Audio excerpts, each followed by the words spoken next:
Hello and welcome to Taskmaster Talks with Kevin Sullivan. I'm your host, JP John Poz. With me today, of course, the star of the show, the former WCW and ECW World Tag Team Champion, one of the greatest minds and bookers ever in the history of the business, the man behind the NWO, the man behind the 83 weeks of dominance in WCW. He is the Games Master, the Taskmaster, the devil himself, Mr. Kevin Sullivan. Kevin, how you doing today, sir?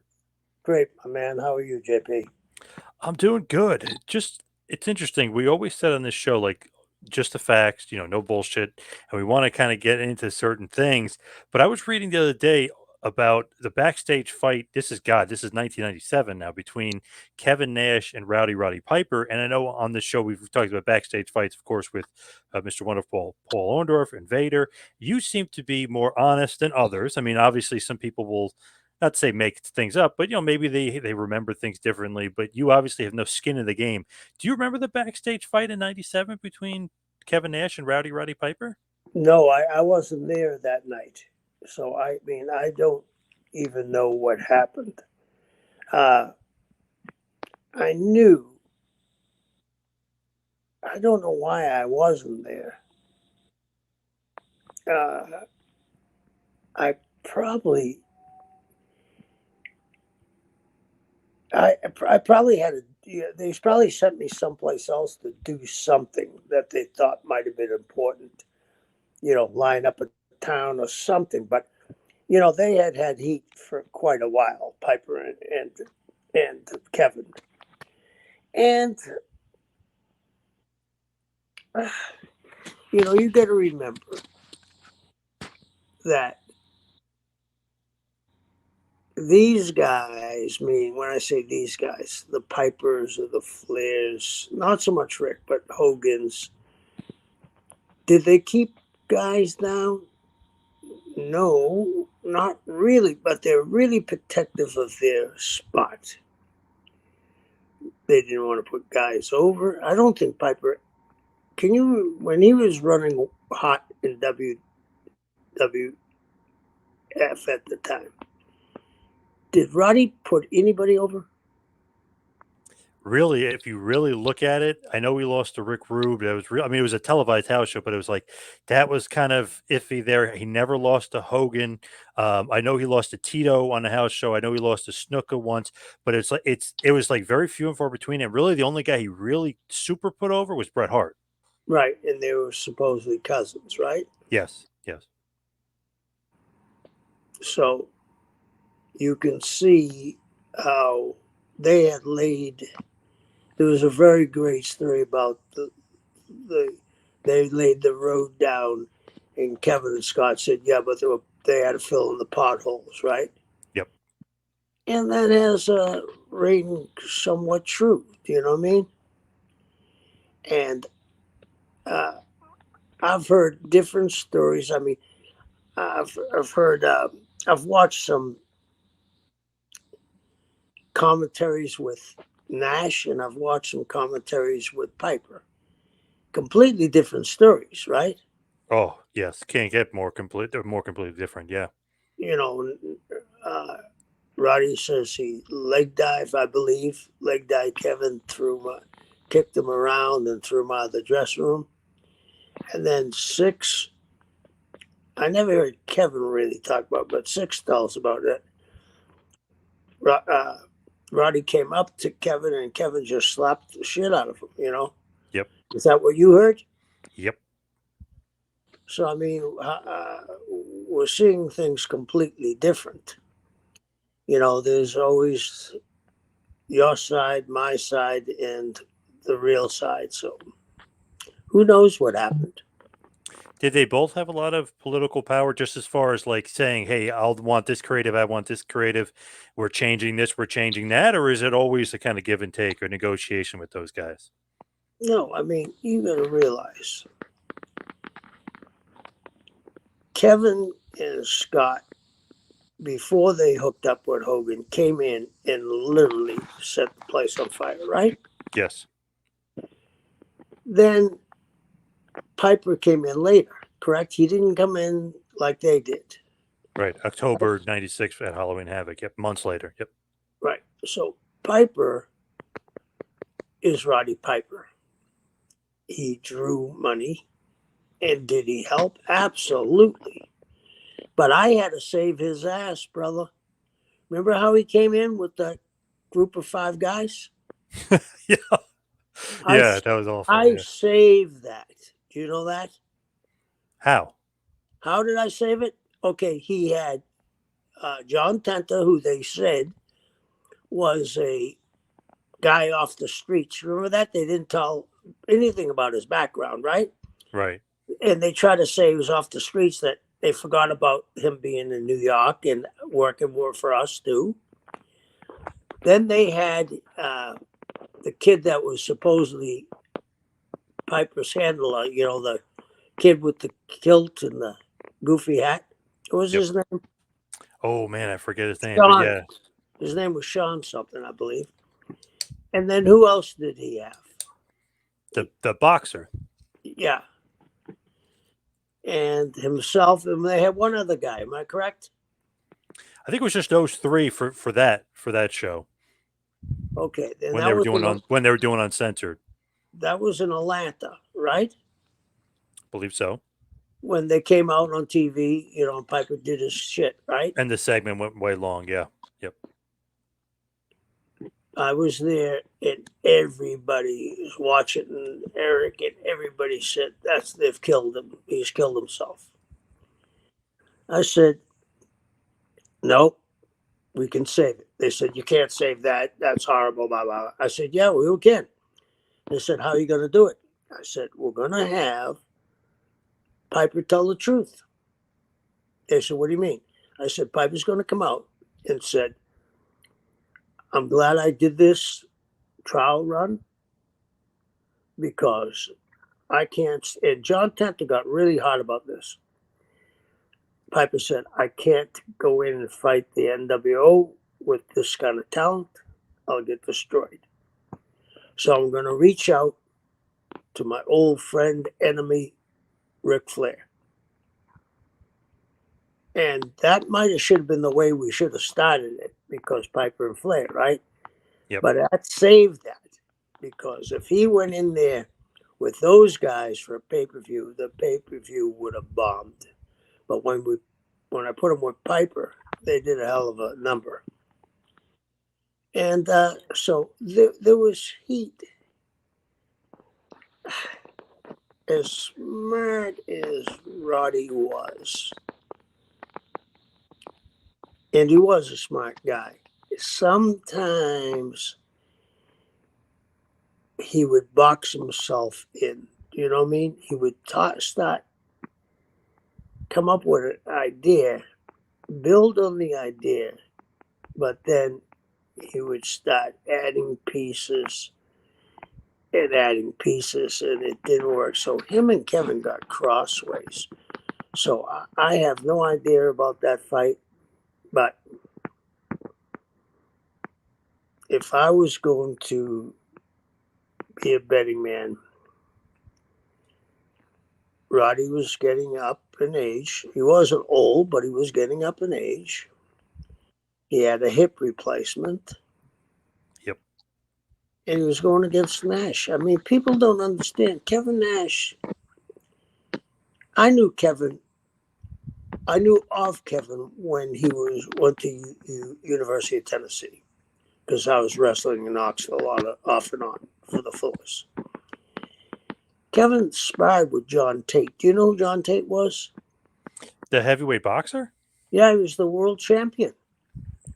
If he had lasted another 20 seconds, he would have beat Hercules Weaver. Do you remember Hercules Weaver? Very vaguely. Okay, he would have knocked him out with 20 seconds left to go in the fight. And Tate had won. It was 15th round. Tate had won 13 of the 14 rounds they had fought. But Kevin sparred with him. Kevin was in incredible shape. He was 7 feet. Could Piper have beaten him? I'm not sure, but I would have bet on Kevin. You know what I mean? Yeah, Nash was in his prime too.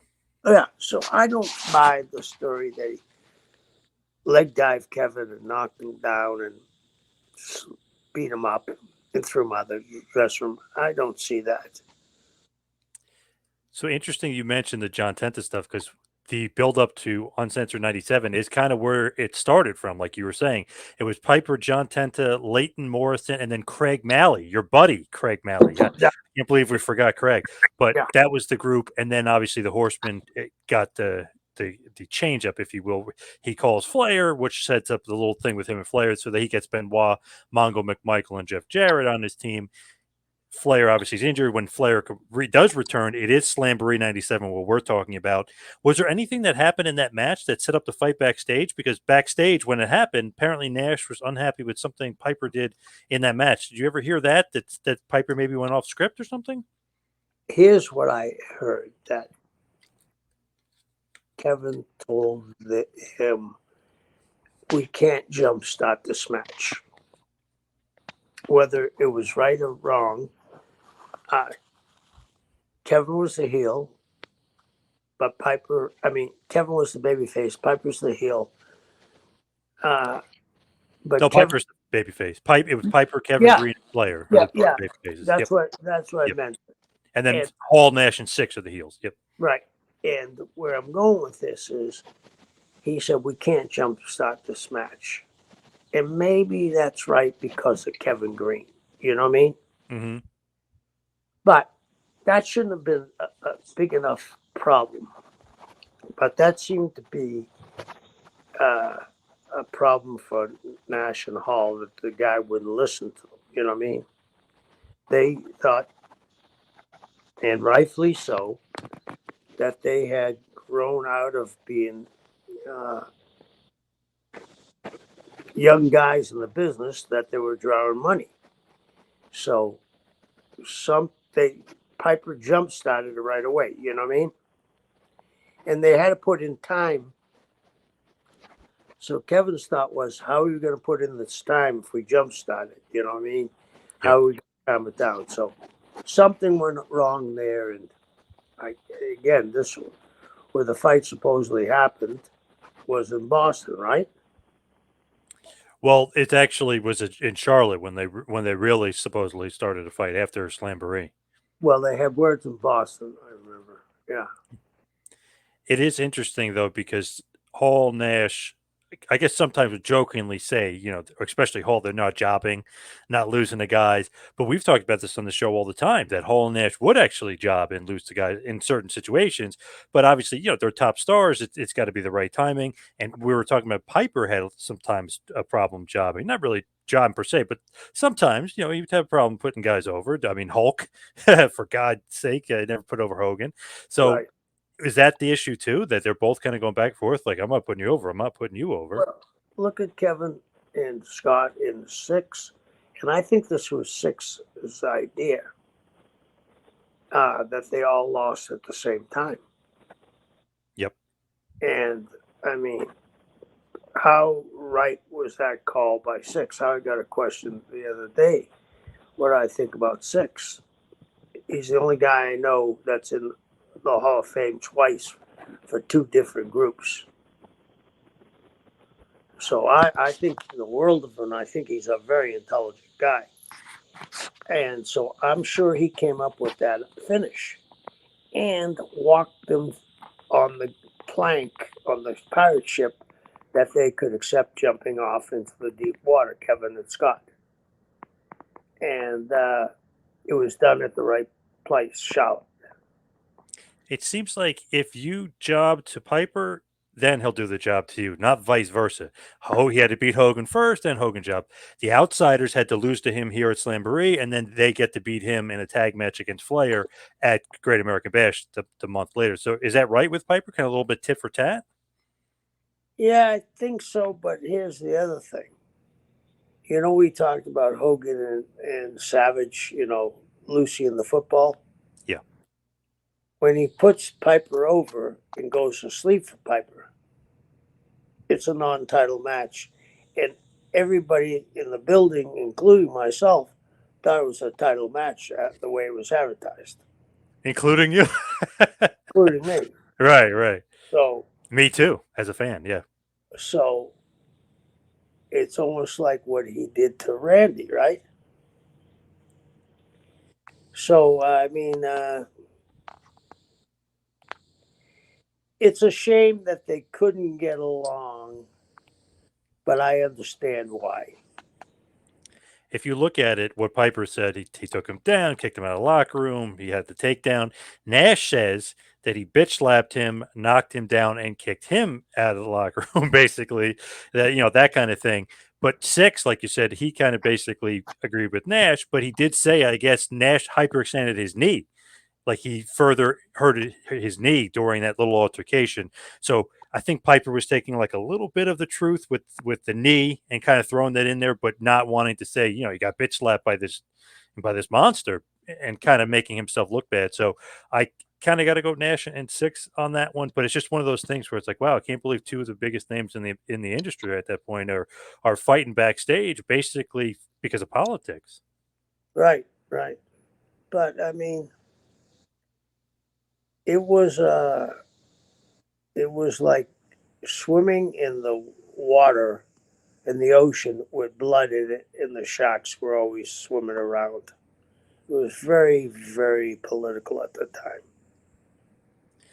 And it's interesting with Piper. I mean, go all the way back to the '80s where he wouldn't job to Hogan, right? So I was buddies with King Kong Bundy. We talk about it all the time. He was saying that he loves Hogan. Hogan got him over, and what happened was basically, I guess, in Vince's head, he was almost thinking like it's got to be Hogan Piper WrestleMania 2 in the cage, right? I mean, like, kind of blow it off.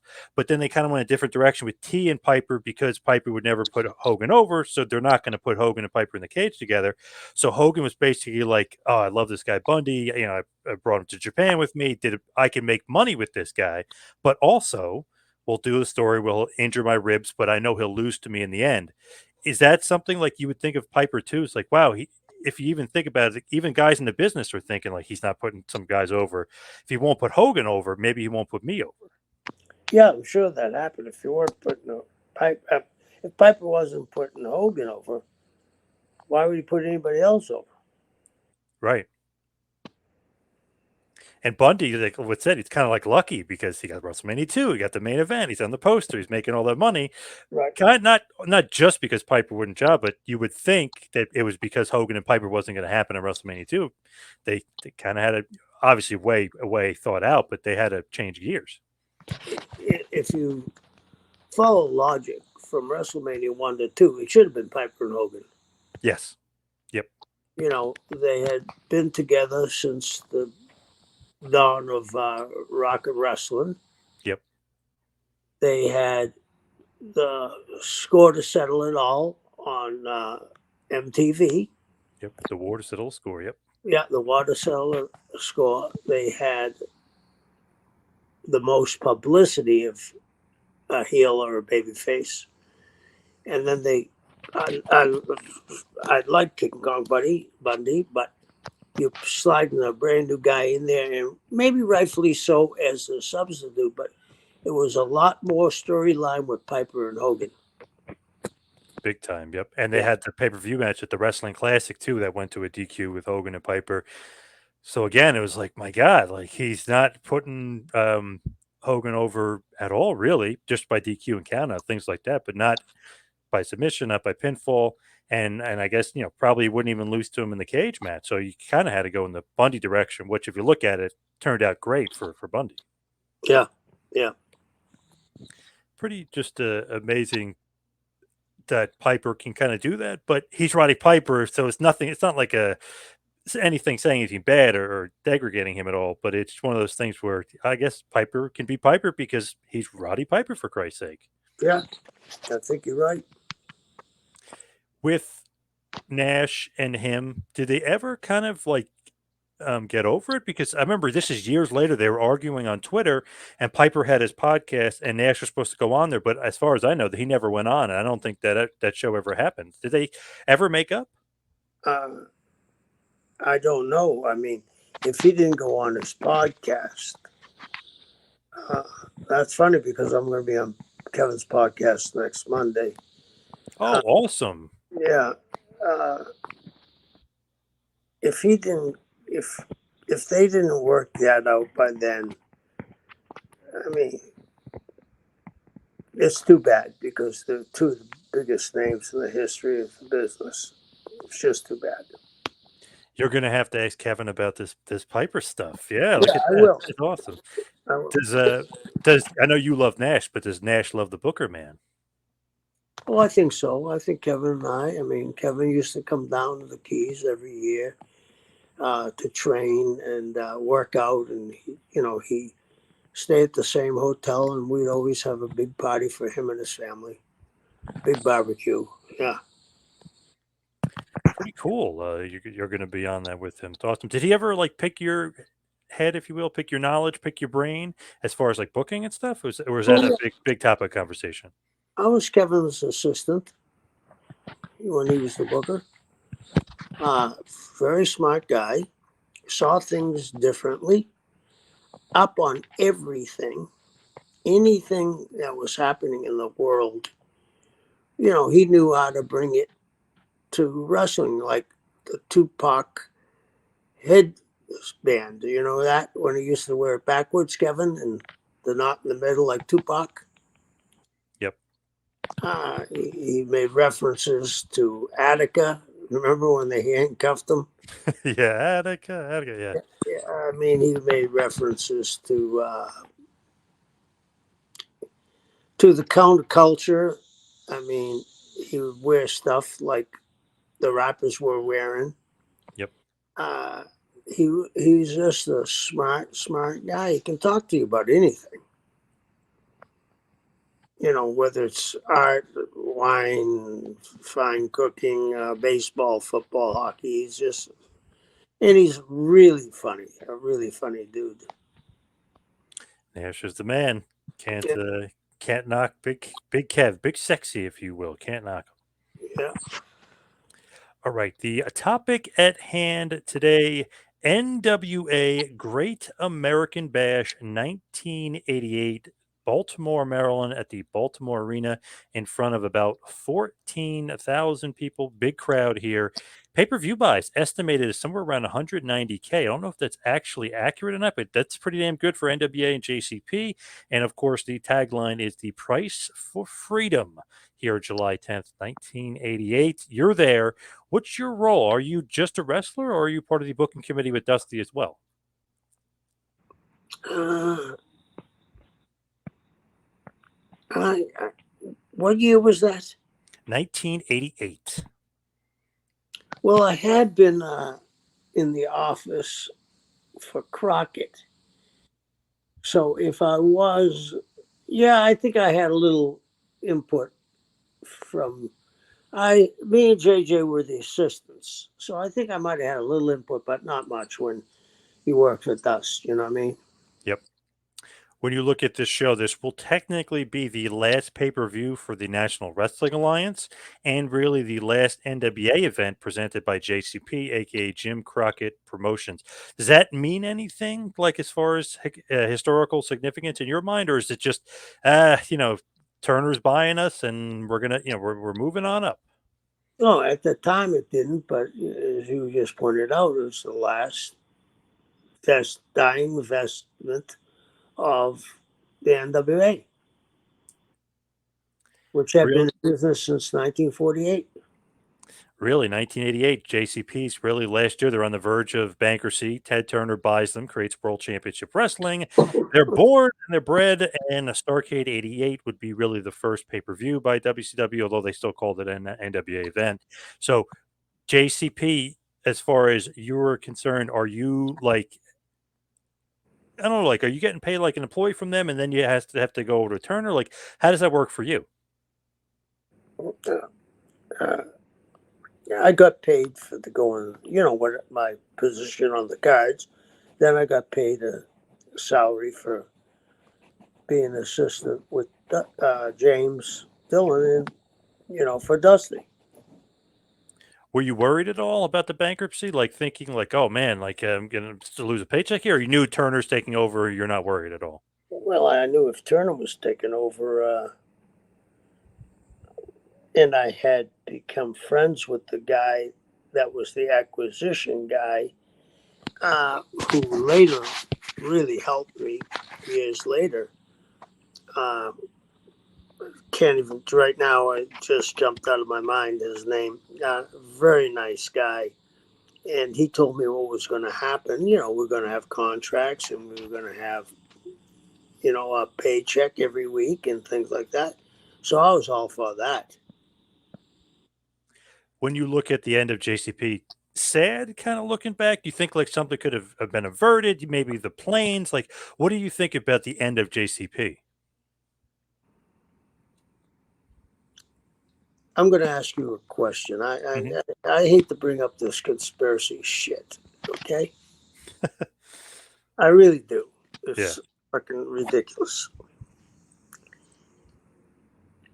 You're an accountant, and you're supposed to be the head accountant of a very successful company, right? Hmm. Or at least this, bringing you massive amounts of money, the most your company's ever had. How do you let it get 2 million in debt and no way to pay it off quickly and not say anything? True.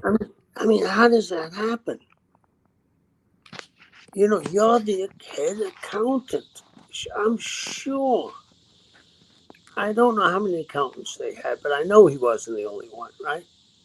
You would think someone would go up to him and say, "Hey,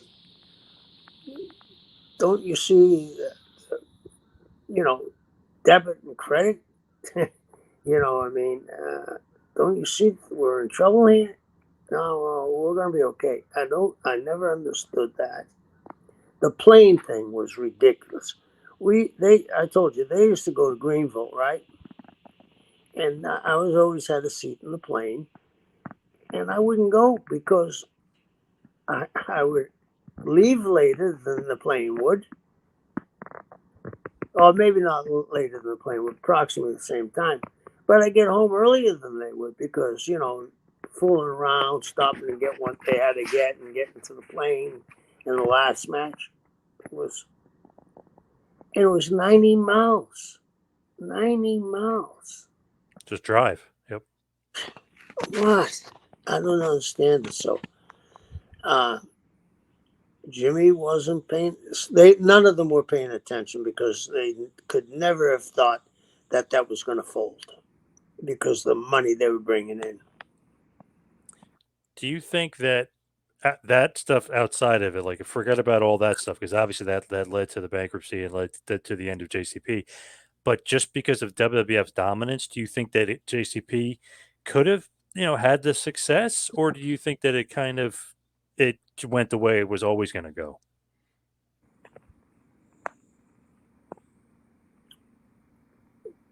They had a great foothold, meaning Jimmy Crockett. If they had not done some silly things like moving the company to Texas, right? Buying Central States because it meant nothing. Raping and pillaging Florida, and then buying it, and then trying to run it completely different. They did, you know, buying Watts's office in Dallas. I mean, I don't know what they were thinking. A lot of wasted money for sure. And obviously, with WCW, I mean, you could be a viable number two, but it just seemed like JCP too many mistakes, yeah, to hang around. Right, right, So right, they hang him up, and Ted Turner will be soon, to becoming obviously Starrcade '88 will be WWE's real first pay per view, but this will be the last for JCP. Like I said, 190K supposedly is the buy rate, so not bad. So it's not like they were dying off a slow death. I mean, decent on the pay per view buy for sure. right, right.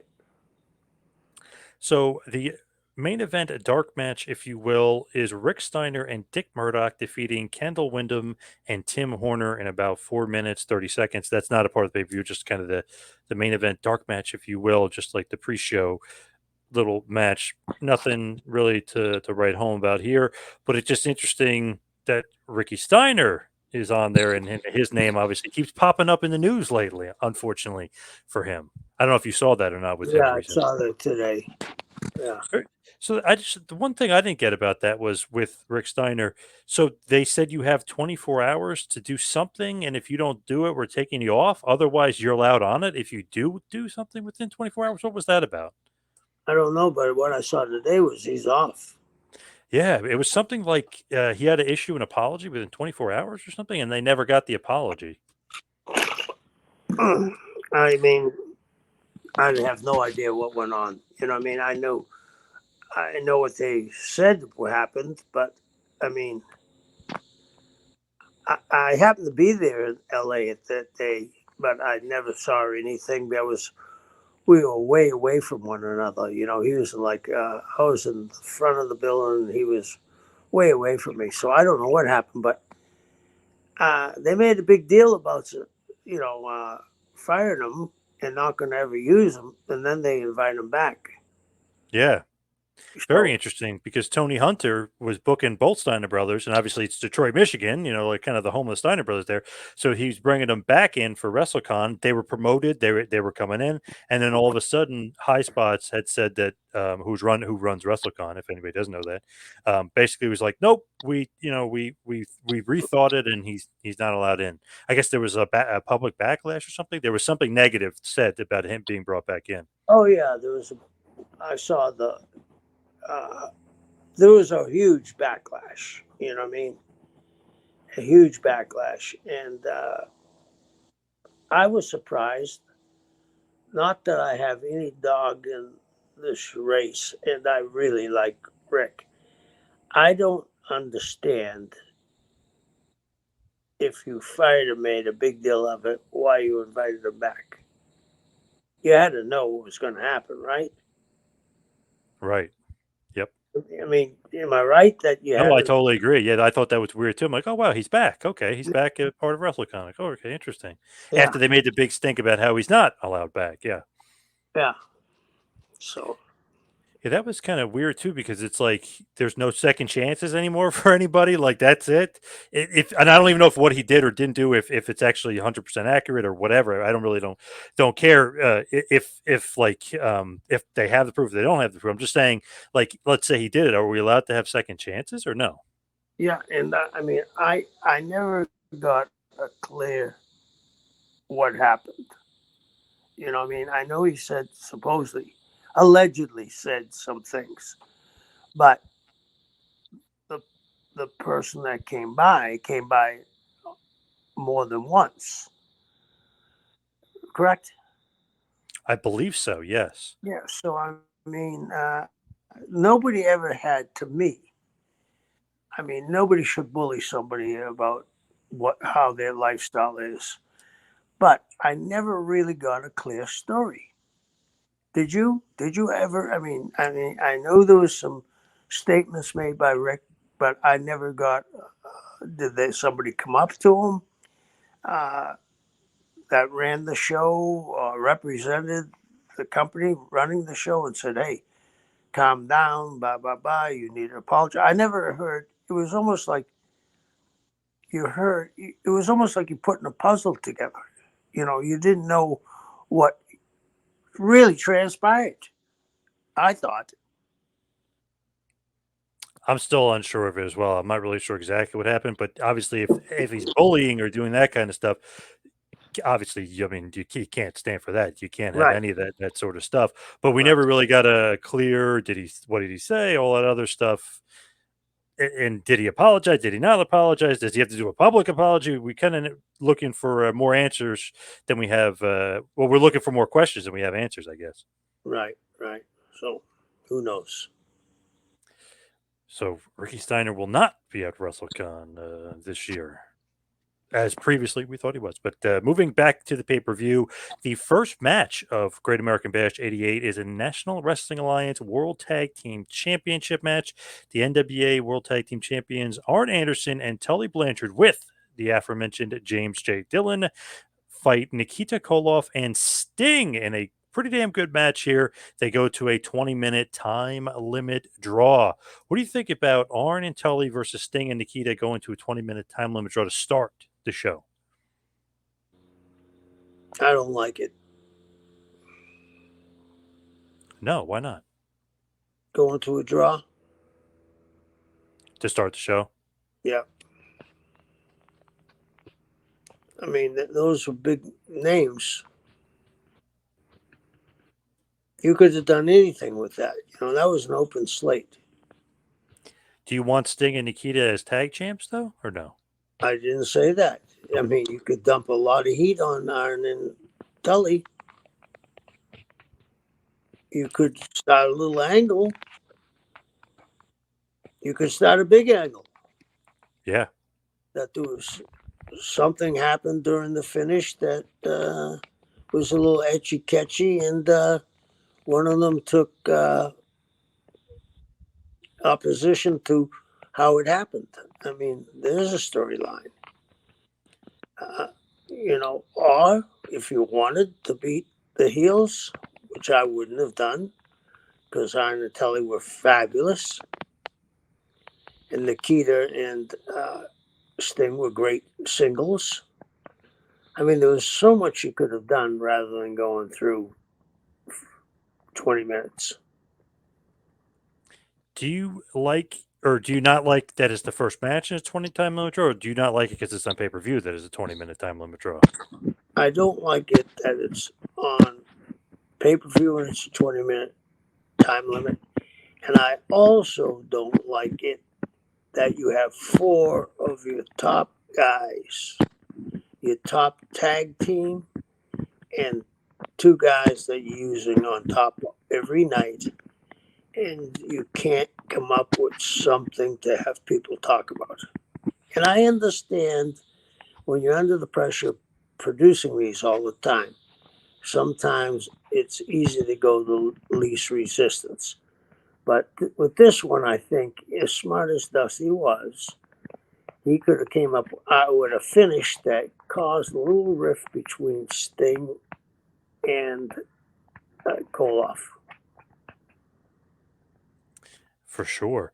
And the thing is here, Sting is over like rub. I mean, he is like super duper over here. So he puts Tully in the Scorpion Deathlock, and as he's about to win, the That, time limit expires. So I mean, you did put some major heat on Arn and Tully, and the finish really with Sting almost winning it, but like you said, you just don't like it how it goes to a draw.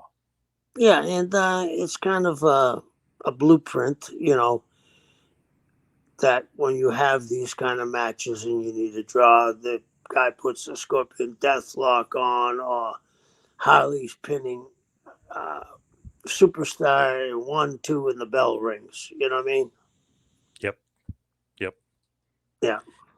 What do you think about Sting at this point in '88 here? I mean, we're talking about July of '88, but are you thinking he's so over? He's probably the most over guy on the roster if you really look at it.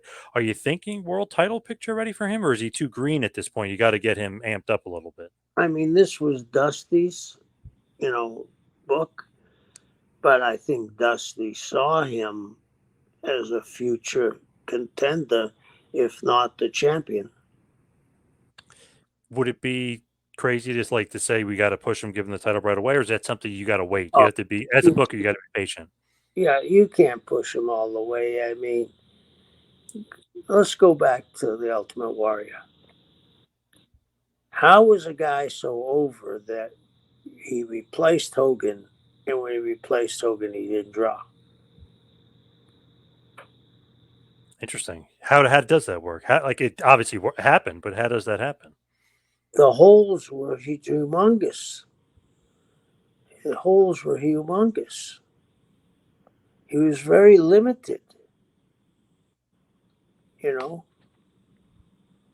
What about Sting though? Sting wasn't as limited as Warrior. At that time, he wasn't. When did he have his first Clash of the Champions with Rick? So it was, I believe, a few months before this show. So it was '88. But yeah, You remember that match? Oh, it's awesome. Yeah, 45. Flair carries him for 45 Yeah, minutes, though. he was gassed for 30 minutes of it. Right. Yeah, Flair is leading him. Yeah, big Yeah, time. I mean, big time leading them. No disrespect, he was a young boy, but Rick was leading them. He was gassed out of his max. How could he? Okay, now let's go into a fictitious scenario. Now it's Sting versus a heel they got over with limited ability. Uh, Nikita. This is no disrespect to Nikita, but he was a young boy too, right? Yep. They're going to go, they got an hour time limit and they got to go 40, 45 minutes. How do you think that match would have been? Yeah, right. Probably the same. Yeah, he's still green. Probably can't do it either. It would have sucked. Yeah. Yeah. It would have Yeah. sucked. Yeah. So, no disrespect, but you can't play in the NFL if you didn't play in college normally. You know what I mean? Yes. You have to have some kind of experience, and I don't think that Sting would have been ready for that. And I think the same thing would have happened with him that happened to the Ultimate Warrior. The holes were gaping, and people saw through it very early. And 2 years later, just about Great American Bash 1990, Sting does win his first title, and he beats Yep. Ric Flair for the Yep. title. But at that point, obviously, he's much better, and he is ready.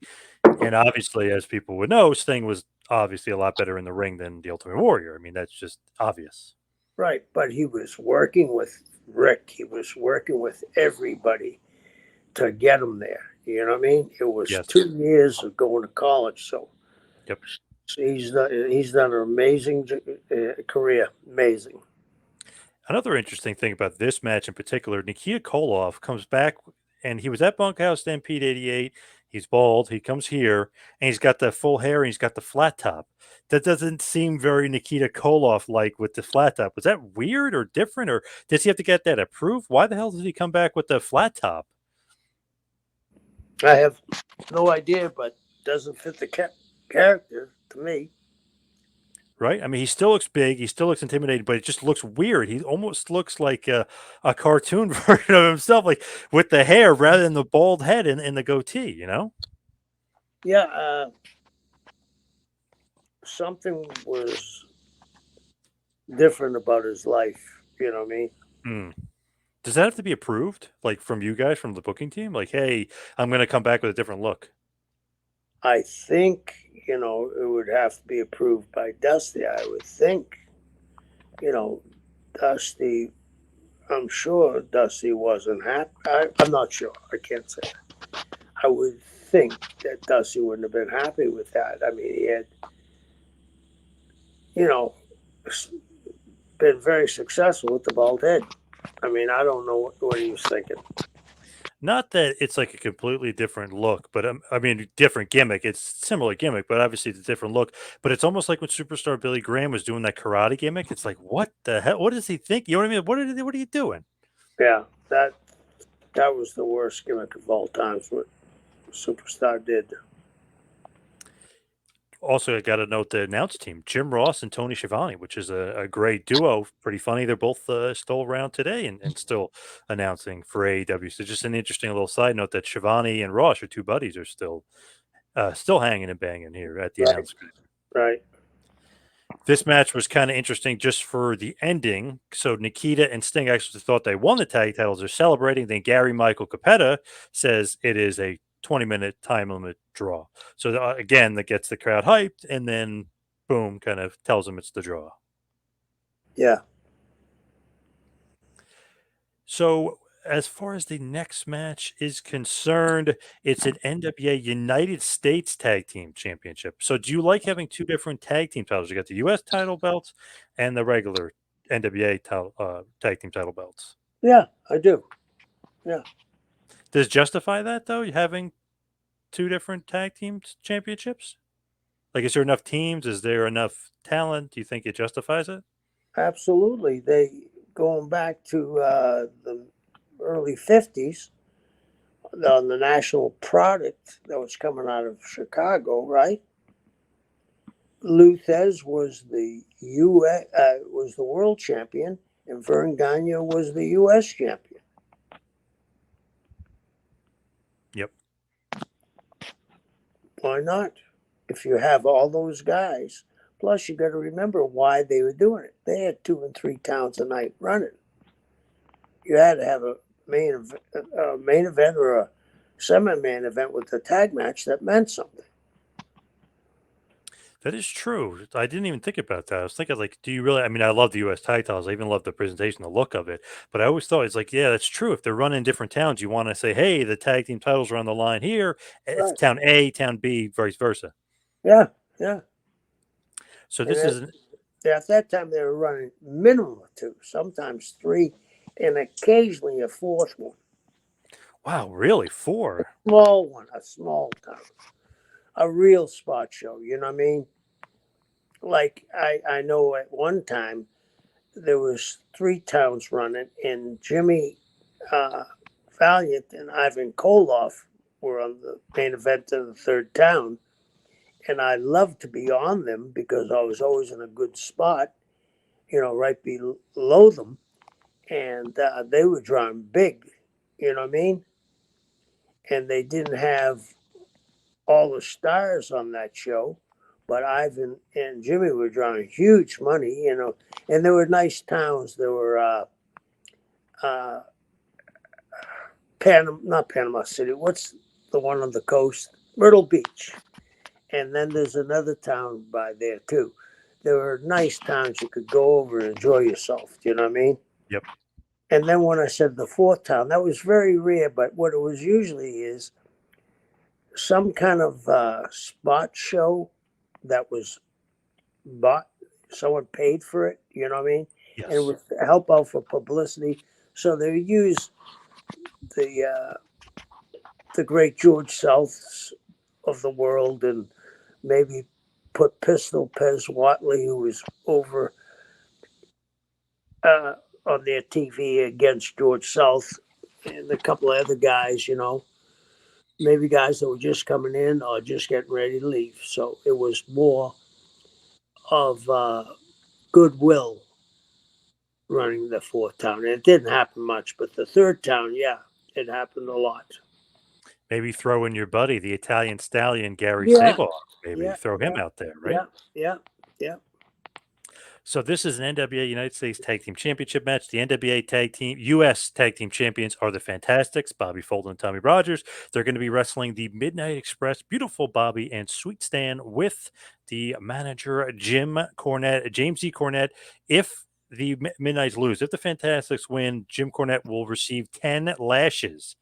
That's a old school stipulation, huh? If I ever Yeah, heard one. yeah. 10 lashes. I love it.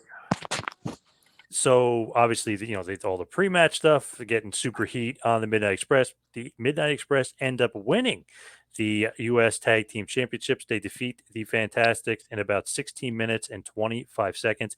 Very, very a good match here, as you would expect from the Fantastics and the Midnights, who almost seem like they never could have a bad match together, oddly. Yeah, they used to have great matches. I mean, they were like the Rock and Roll Express with the Midnight Express. I'm sure they've had this match before, the Rock and Roll against the Fantastics. I'm sure that would be a great match. Oh, yes, Yeah. absolutely. So the finish came obviously when Beautiful Bobby smacks and beats Bobby Fulton in the head with a chain wrapped around his fist, punches him in the head with the chain. They cheat, they get the win. Tommy Rogers tries to protest after the match, kind of goes for naught as the legendary Tommy Young kind of says the decision stands and the Midnights are the new champions. Of course, kind of makes the Fantastics look good that the Midnights cheated and kind of continues on the feud and doesn't really kill the Fantastics, right? That they Right, lost the match, but they lose by cheating. right. Gets more heat on the heels and gives the baby faces an out. And then, of course, they take off Tommy Young's belt and they end up beating Cornette a little bit, getting some lashes in on Cornette. So at least they had some measure of revenge on Jimmy Cornette and the Midnight Express after the cheating. Yeah, good. Do you like Cornette with the 10 lashes? You do like that, huh? Do you like Yeah, that? yeah, yeah. I mean, The crowd hated him. My God. yeah. I mean, they really hated Jimmy, and you know, it gave the uh, Fantastic a little pizzazz. You know what I mean? Even though they lost, they were smart enough to get the belt and give him a couple of lashes. You know what I mean? Yep. Get the emphasis off of them losing. So next matchup is an interesting one. You're in it. The Tower of Doom match, the three-tiered cage, which is a quite an interesting concept here, like the triple-decker cage, if you will. Whose idea is this match? I Right. mean, this seems crazy. Okay, so where'd you come up with it from? Because it was supposed to be me against Jimmy. Only me against Jimmy. And Precious was supposed to be in the bottom.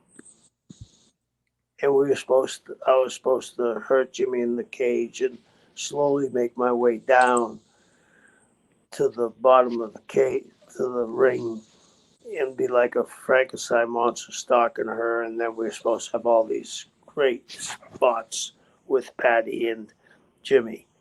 But they decided to overload the card with guys that had no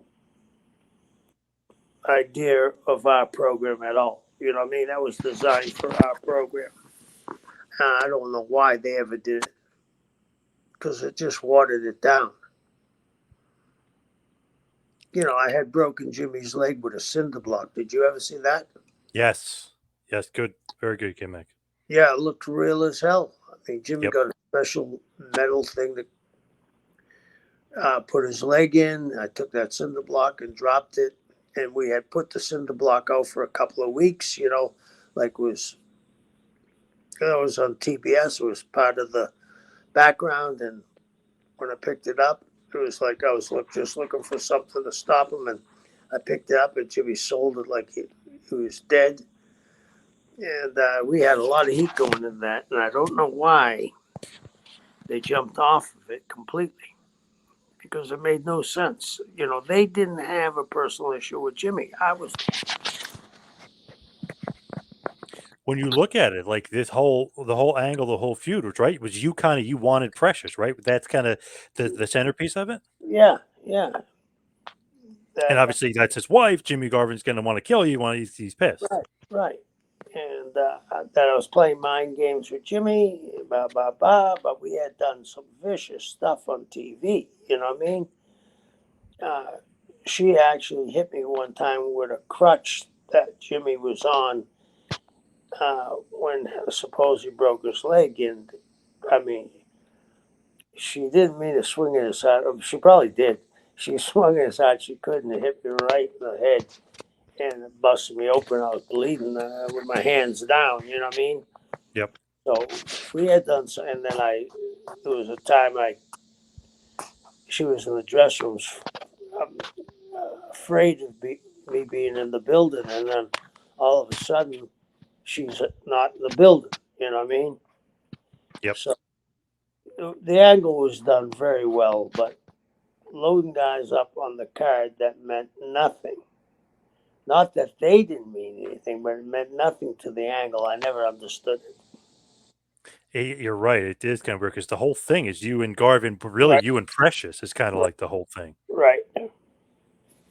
So the match is the Road Warriors, Hawk and Animal, Dr. Death, Steve Williams, and of course Ron and Jimmy Garvin with Precious versus Al Perez, Ivan Koloff, Mike Rotunda, the Russian Assassin, and yourself, the Taskmaster Kevin Sullivan, with Gary Hart and Paul Jones on the back. On the sidelines. And the winners of the match are Team Garvin. The Garvins, Dr. Death, Steve Williams, and the Road Warriors. The match goes about 20 minutes. Pretty good. I mean, not great, but pretty good for the most part. Way better than Uncensored 96 when Hogan and Savage kind of have to go through the cage, which you were part of as well. You know that very well, Yeah, which was awful. But it's interesting. So at the end, you kind of almost pushed Jimmy out and almost give them the win, but that just means that you're alone in the cage with Precious, right? I mean, right, that's the whole thing, right? You don't care if you lost. The whole thing is okay. The Garvins win and whatever, but hey, by the way, I'm going to push him out of the cage. Now I'm alone with her. She's right, in the cage. right, It kind of makes sense because you're like a maniacal nut. You don't care about winning. You just want Precious. right, right. Is that like that's the thought process? Like this guy Yeah, doesn't care about winning and losing. I want to get her alone, right? What difference Yes. does it make? So if we win or lost, and she was so good at facial expressions at the time. She was a great performer. And of course, Jimmy Garvin has to go scale all the way up the cage and back down to get Right. back into you. So that was like, I don't know, to me that was almost better than some of the matches. The match isn't bad at all, but that's just it was cool like storylines. Like, oh my god, somebody's got to get this sick bastard. We won, but we did really didn't win. He got the girl. Yeah, yeah. It was done really well, I thought. Production wise, do you think you guys could have done anything better to get the cage set up quicker? Because it just does take a while for you guys to get the cage set up. First of all, I almost thought because it took so long to get put up, and boy, it was swinging a little. JP, that Hmm. would scared the shit out of me. I mean, Tommy Young was on top and he was scared to death. I know he had to throw his underwear out. You know what I mean? Uh, He seems scared. Yes. yeah, it might have should have been on first to get the cage up and people walking in and seeing it, ooh and ah, and because it did take a long time. It took about 25 minutes, didn't it? Maybe even Just a, longer. just a, just about. Yeah. Yep. Between Maybe, 20 and 30 minutes. Yep. yeah. So it went in flat anyway because people waiting so long. So I don't know. I think that's part of the reason why you guys only had a few matches, maybe 5 matches on the pay per view. They're all longer, but setting up that cage took basically the length of a whole match. Yeah, and I'm not sure if they ever. It scares me now, but I'm not sure if they ever set that up until they set it up for the match. Really? So they're not very experienced in setting it up, which Yeah, also led to the time. yeah, and it was very difficult. You know what I mean? Yep. So So the Garvin Sullivan feud continues. Basically, they get the win, but you kind of almost got the last laugh. right, right. I really enjoyed working with Jimmy. What is it about like Jimmy Garvin? Because you were saying he was almost NWA champion. Do you think that he had the charisma and the potential and the wrestling ability to be world champion? I mean, you obviously like working with him. A lot of guys like working with him. Jimmy had one of the most positive personalities I was ever around. I remember one time we were in Fort Lauderdale. We were both young baby faces, and we stayed at a hotel. And we ordered Chinese food. We had drinks. We went swimming. Everything. Jimmy is a very positive guy. I dove. I used to go scuba diving with Jimmy quite a bit. Uh, Jimmy was a guy that really enjoyed life. Really enjoyed life. I think he lives in the Caribbean half a year. Uh, Wow, good for yeah, him. it might be Costa Rica, but he lives on the beach, so that's nice. So next up is Barry Windham with James J. Dillon versus Dusty Rhodes for the NWA United States Championship. Of course, Barry Windham is the champion. Interesting that Dusty Rhodes really was Barry Windham's mentor, if you really look at it. Then, of course, Windham turns heel. He joins the Four Horsemen, and then obviously that's the lead up for this match. Do you like that? I mean, that's pretty deep. And not that Windham is the main event level guy, Flair is of the Horsemen, but still, him and Dusty, that kind of leads you to almost main event level feud here. Oh, he was by that time. Let me see, 88. Yeah, I remember. I think I ran into Barry in 80 when he first started. I believe he started in 80. Uh, when I was working in Georgia, they sent me down to Jacksonville for a show, and I remember he was working with Dickie Murdoch. So he had been around, and Barry was a natural, one of the greatest performers I've ever seen. Probably the best babyface, technically, I ever worked with. Wow, high praise, big time high praise Yeah, there. yeah.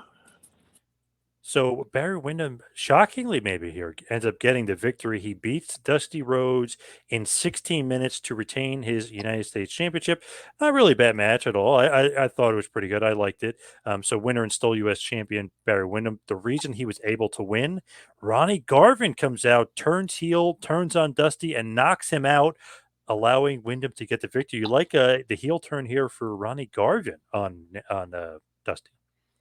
I didn't understand that. He had just come off winning the world title, right? Basically, late '87. Yeah. Yep.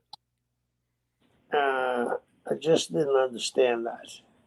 It was, I don't know. I just didn't like it. I asked Ronnie about it, God, a few years ago when I interviewed him, and he was even like perplexed. He kind of didn't like it and he didn't get it. I mean, he goes along with it, does like the evil laugh, and James J. Dillon in the back pays him a boatload of money and he's excited. But it seemed like he didn't really care for it too much because basically, he's off to WWF not too far after this. Yeah, yeah. So I don't think he was liking the turn really that much. But it didn't. It felt like I don't know. Gary Hart becomes his heel manager for a little bit during the run. Something just didn't fit there with that turn, and I didn't really like it. And obviously, Ronnie Garvin didn't like it either. Yeah. Can you hold on 1 second, bro? Yep.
So finally, the main event of the evening: Ric Flair versus Lex Luger for the NWA World Heavyweight Championship. Of course, Ric Flair is with the aforementioned James J. Dillon. Pretty good match, pretty solid match overall. Obviously, Flair has to do a lot of carrying here. I mean, Luger's good; he looks like $1 million, but obviously, Flair is the ring general. Luger's still a little bit green here in 1988 after being a horseman the year before. He turns babyface, and obviously the natural feud is to feud with the Nature Boy Ric Flair. Ric Flair will win via referee stoppage in 23 minutes and 15 seconds to retain the NWA World Heavyweight Championship. The end saw basically Luger is bleeding. He puts him in the torture rack. The crowd's going crazy. They think he's going to win. The ref calls for the bell. He says, "No, it's a ref stoppage due to the blood, not due to any sort of tap out by Ric Flair." Do you like this? It wasn't a referee telling he stopped it.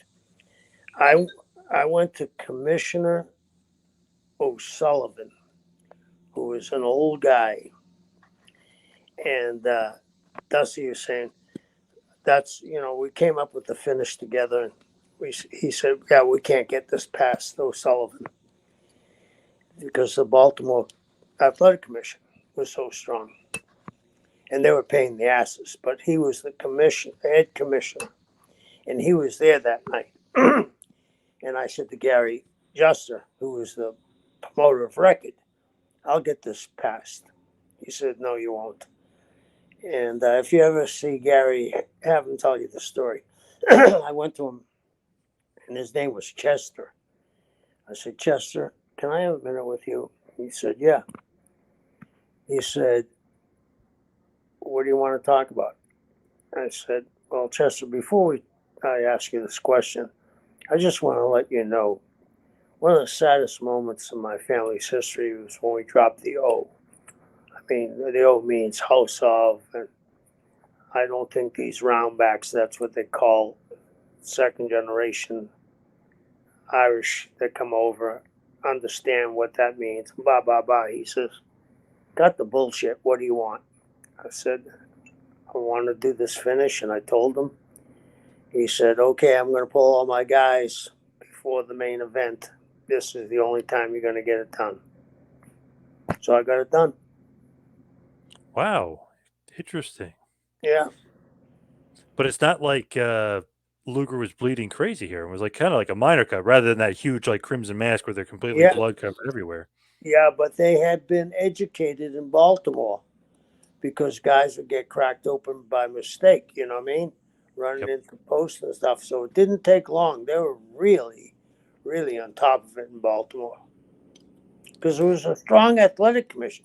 You got to realize that New York, Massachusetts, and Maryland were a very strong athletic commission. When Jimmy Ellis was the champion, right? The boxing world champion. Mm-hmm. They recognized Joe Frazier, those three states, as the world champion. And they did it quite a bit. In the middleweight division, they recognized one time welterweight Paul Pender rather than whoever was, rather than Rocky. Maybe it wasn't Rocky. I think it was Emil Griffin. So they had a very, very strong influence, those three states, the Athletic Commission. And it kind of the Starrcade 1984 finish with Flair and Dusty all over again, where the guy's bleeding, and they're gonna. You think one guy's winning, goes another, and Flair is able to to retain the title. So very interesting that Flair kind of basically by the skin of his teeth is able to retain the title when he was about to lose. Right. You like that for heat purposes? Like that really will Yeah, get I Flair a love ton of that. heat? I love that because if you, I think most wrestling fans may not be huge boxing fans, but they've watched it and they understand the one I always think about, the blood, Henry Cooper and Ali, right? When Henry Cooper had knocked him down in the fourth round. Do you remember that? Mm-hmm. Yep. And then he gets up and he doesn't know where he was. He got knocked down with about 4 seconds left to go in the round. And when he got up, he didn't even know where he was. And then the next round, he came up and split Henry Cooper badly. You know what I mean? Yep. So it kind of made Cooper a hero in England because of that. And then he got another fight with Ali, and the same thing happened. But I think, at one time we were a lot closer cousins, boxing and wrestling, than we are today. With Luger, do you think he wasn't ready to, just like Sting we talked about earlier, wasn't ready to be champion yet? Yeah, he was nowhere. Sting was way ahead of him at this period. So Sting wins the title Great American Bash 1990. Luger wins his first title Great American Bash 91 when Flair leaves for the WWF, and he ends up winning the vacant WCW World Heavyweight Championship. So it's interesting. All these big names at Great American Bash are, through the history are getting their first title wins at the Great American Bash. Right. Good place. Great American Bash, yeah. So Sting, Nikita, and Luger were celebrating, thinking that Luger had won the title, but now they're obviously pissed off and enraged at the decision because Luger is not the champion, even though they thought he was. Do you like that too? Like really, really kind of hammering it home that you're teasing that Luger was going to be the champ? It seemed like a lot of people were pissed. Yeah, and that's what you want them to be, is pissed. I mean, I think anytime it's hard to get heat. And anytime you can really get people pissed at you, I happen to like it. You know, it was like, let's go back. I'm gonna wave my fingers at people, right? John, they look a lot smarter as time goes on. That they Of course. do 9 million people without wrestling. Yep. What would have happened? Monday morning quarterback. Yeah. Yeah, I mean, they don't understand heat. I, listen, think about this. The greatest performer and the guy that had the highest Q rating, meaning everybody knew who he was. Yep.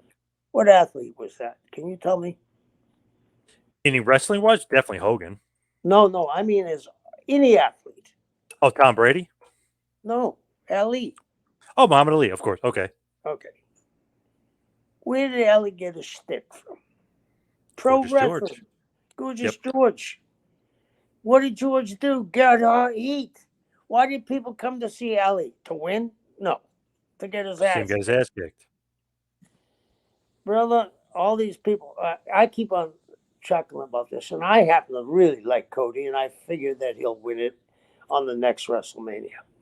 But that wasn't the time because it would have really hurt him because of the Sami Zayn and everybody else had a chance, and they came close.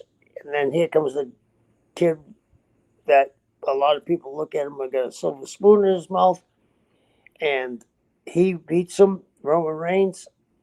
It would have been hard for him, and they certainly wouldn't have been drawn as great an interview as Cody is. Could he have drawn 3 million for 45 or 35 minutes Nope. with no wrestling? Probably not. Probably not. Probably not. I'm going to tell you. I bet you $1 to a donut he wouldn't have done it. So they're saying, "Oh, they." I remember them talking about, "Oh, they what a bad call." I think my hats are off to Hunter. I've been around some smart guys, but I got to take into consideration everything he's done and where they were before he took over. He may be the smartest guy I ever heard of. Whoa. Yeah, yeah. High praise there. Jeez. The best. He might be the best of all times to go with his gut like he did and then keep on going with it. And you know why I think he could do that? Because he's an old school wrestling fan. When the belts meant something. I mean, I love it when they say, well, he's had it for 3 years. That's too long in this day and age. Excuse me? You know what I mean? The Patriots, Tom Brady, was in the every other year he was in the Super Bowl for 20 years. You know what I mean? There's a thing about people like to see winners. And once you get something like that, and Hunter sticking to his guns and not panicking and having the balls. This is balls, brother. You go to Madison Square Garden, which has seen everybody. Bruno, I mean, anybody's been to Madison Square Garden. Then you go on and do something for 30, 40 minutes with no wrestling, and they draw 3 million. And the people start singing his song, and they're outside serenading him. Pretty strong. So that's why I think maybe Hunter's the smartest guy I've ever seen. Doing a pretty remarkable job right now. I mean, they're Yep, definitely way better than they were. They were dead for like, God, you could make an argument like 20 years they sucked, and they've been really good the last few years with Roman on top. So yep. pretty amazing. As far as this pay per view, thumbs in the middle, or where do you got Great American Bash '88? I say in the middle. Tower of Doom, interesting, quite the spectacle. Flair, Luger had a lot of heat in the end for sure. Few good tag matches in the mix, and obviously Ronnie Garvin's weird heel turn. Kind of still, I'm still questioning it today. Yeah. Yeah, I am too. But I guess it was in the middle. All right, let's hit the plugs. Follow me on Twitter and Instagram at Two Man Power Trip. Check out the website, tmptempire.com. Kevin, obviously, you can follow you on Instagram at Taskmaster Talks. What else is going on? I'm going to be at the Gathering in Charlotte in a couple of weeks, so come by and see me. I'm doing me, Steve Kern, Bob Roop, Briscoe, and Brian Blair are doing something on Championship Wrestling from Florida on Thursday night. So you'll be able to ask us questions and we're going to tell stories. So I'm really looking forward to our fans coming up and saying hello to us. JP. Awesome. Sounds great. Thank you, Kevin. Thank you, everybody out there, for listening. See you right back here next week for a little Taskmaster Talks with Kevin Sullivan. We'll see you next week, folks.